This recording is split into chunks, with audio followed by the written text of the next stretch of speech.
Moin! Hallo, servus, Gouda. I finally rode the weird, curved German elevator. Let's check this out. Let's take a glimpse. Let's take a look at some more German engineering innovation. I don't know what a curved I don't think I've ever seen a curved elevator. Maybe I have. I'm sure I have. Anyways, let's check this video out because he finally rode the damn thing. Let's see just how cool this is, or how not cool this is. It's going to be one of two things: not cool or cool. Over the years that I've been making videos, I've visited quite a few strange elevators and lifts. And every time I do, I get emails from people in Germany saying, what about the one in the new town hall in Hannover? And look, I don't want to become... I like how he makes it sound like he's been getting pestered by Germany to ride this one elevator. that weird elevator guy, but I finally made it. This new town hall is the only one in whole Germany with a I will now know him as the weird elevator guy. Made it. This new town hall is the only one in whole Germany with a dome. That's the first specialty, and another one is of course our curved elevator. That's the only one in the world. The elevator was opened in 1913, at the same time as this building was finished. They didn't want to change the design of this building, otherwise they had to install this elevator just in the middle of the main hall.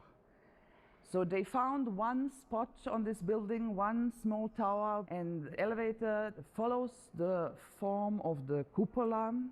It starts in the third floor of this building, 42 meters high, 8.3 True German innovation. 3 sets of stairs to get to the elevator. meters sideways. This elevator technique Even more was stairs. developed during the construction of this building. Elevators were already fairly common in high buildings by the time this was constructed, but this elevator has a unique design requirement. It means to travel up the side of a dome. The whole elevator shaft is curved. It's not a diagonal straight line like the Eiffel Tower lifts. The track bends as it goes up, about 17 degrees. And it doesn't bend evenly. It's not a smooth curve. The path the elevator takes is irregular and lumpy. That would be a design challenge today, let alone a century ago. The new elevator was built by the company Lutz from Hamburg. You cannot use this elevator the whole year because in the winter there it's very slippery there on a dome. So each spring there are many Hannover people who really cannot wait to see again Hannover from above. The various parts and mechanisms of the original lift were replaced over the years, and in 2007 what was left was ripped out. A few months later, this brand new elevator was So is this for like maintenance workers to go up and do maintenance on the dome? Like, what's the purpose? completed, and it only just fits. At points there's only 5 millimeters of clearance between the cabin and the wall. At other places there's lots more. Apparently during testing and construction it did bump and scrape the walls sometimes. Like I said, the path is lumpy. Oh, and also the floor panels of this new lift, they can be transparent. Obvious question, how do they keep the cabin vertical as it goes up? I assume this would have some kind of clever self-leveling mechanism like a funicular railway. It's probably a simpler process than we even think of. I hate those floors that you can see through, those transparent floors that you can see through on very tall areas. I did that in Toronto and did that in Calgary. And there's like these big transparent panels you can walk out, right? And like, if you're scared of heights, I wouldn't really recommend doing it. Because I still expect, when I step out on that thing, I still expect for it to crack and it to just break, and then I'm gone. I have the same fear when I'm doing indoor rock climbing, because there's the automatic belay system, and I don't trust it. I don't trust it, but you know, obviously I trust it, but you know, at the same time, I kind of don't trust it. I don't trust it to hold up my body weight, which is a lot. So, but obviously it's very, very strong and it holds me. But I still get that thing in my brain like, don't let go, right? or the tram at Gateway Arch in St Louis, or maybe a floor with hydraulics in it so it would stay level as the cabin moved around it. But no, the solution is simple. They don't keep the floor level. The whole cabin is just dragged up the side as one. I can't lean on these doors, but I want to. I have to lean on this pole. We started out on the ground at a slight angle, passed through vertical about halfway up, and we ended up leaning a little bit the other way, because a floor with a tilt of a few degrees isn't really a big problem for a short journey. So there you go. Germany, you can stop emailing me. I have finally taken a trip on your elevator. Tom, he begrudgingly made this video, it seems like. How come there's graffiti up here? Can just anybody take this up there? Germany, you can stop emailing me. I have finally... I love it. He's like, you can finally stop emailing me about this. I rode the curved elevator. I did it, okay?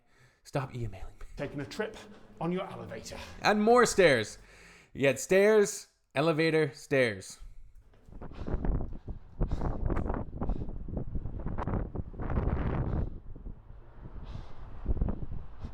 For a video about an elevator ride, that was a lot of steps. Cool. Looks like a nice view up there. Funny story, like my dad, when I was younger, my dad always used to bring up like an elevator. I don't know what the actual job title is, but you're basically an elevator technician, like an elevator tech. And he's like, oh yeah, they make a lot of money. They make good money. You should think about that. It's funny how that works, right? Like professions and what people choose and what you kind of fall into. I feel like ideally, you know right away, right? You know when you're in high school, you're like, I'm going to be this. And it's also like has a practical aspect. So it's like a combination of practicality.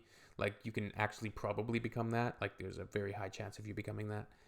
And also you like doing that and you're interested in it. Not like those lofty dreams where it's good to have them. And of course you can pursue them, but you also have to be realistic and a little bit practical. It took me a while to kind of find what I want to do.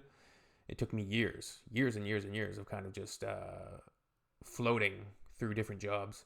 Some of them I liked more than others. It's not that many jobs. There's like 4 or 5 jobs, but it took me a while to get to where I wanted to be. And I kind of, it's like, if it's meant to be, it's meant to be sort of thing. Like it took me a while, but I got there. And yeah, it wasn't an elevator technician, but I still love it. So what about y'all? How did it go for you? Let me know in the comments. What are your thoughts on this curved elevator?